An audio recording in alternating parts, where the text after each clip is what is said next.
ఇది కలుగుతుందా పక్కన ఇక్కడ పెడదాం, అప్లై చేసేసుకోమ్మా. ఇది ఒక్క ఫ్లాక్స్ ఆయిల్ వల్ల మనకి ఎంత అడ్వాంటేజ్ తెలుసా?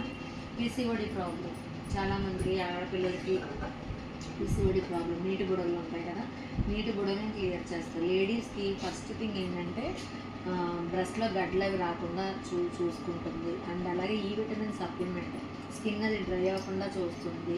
అండ్ అలాగే మన బాడీలో ఎక్కడెక్కడైతే వాపులు అవి ఉండే వాపుల్ని క్లియర్ చేస్తుంది, షుగర్ని కంట్రోల్ చేస్తుంది, మోకాళ్ళ గుజ్జు తయారవుతుంది. మెయిన్గా చూసుకుంటే మన బాడీ అంతా బ్లడ్ సర్క్యులేట్ అవ్వడానికి ఫ్రీగా ఇది చూసుకుంటాను. అంటే మధ్యలో ఎక్కడ కూడా క్లాట్స్ అవి లేకుండా ఇది చూసుకుంటుంది. హార్ట్కి వెళ్ళే పంపింగ్లో బ్లాక్స్ పడకుండా చూసుకుంటుంది. అంటే ఒక్క ఫ్లాక్స్ ఆయిల్ 7-8 రకాల ప్రాబ్లమ్స్కి సొల్యూషన్ అన్నమాట. అంత వండర్ఫుల్ ప్రోడక్ట్ ఇది. అందుకే ప్రతి ఒక్కరికి కూడా స్టార్టింగ్ నేను ఏం చేస్తానంటే టాక్సిక్లిన్ అని చెప్పాను కదా, అది జీర్ణ పెద్ద పేరు ఉంటుంది కదా, పెద్ద పేరుని క్లీన్ చేస్తాను అనమాట. అది ప్లస్ ఇది అండ్ అలోవెరా మమ్మీ వాడుతున్నారు కదా, ఈ 3 కలిపిస్తే డిటాక్సిఫికేషన్ అవుతుంది. అంటే డిఎల్ కట్ అవుతూ ఫ్రీ మోషన్ ద్వారా ఫ్రీగా మొత్తం వెళ్ళిపోద్ది. అప్పుడు మనం ఏ సప్లిమెంట్ ఇచ్చినా ఫ్రీగా వాళ్ళకి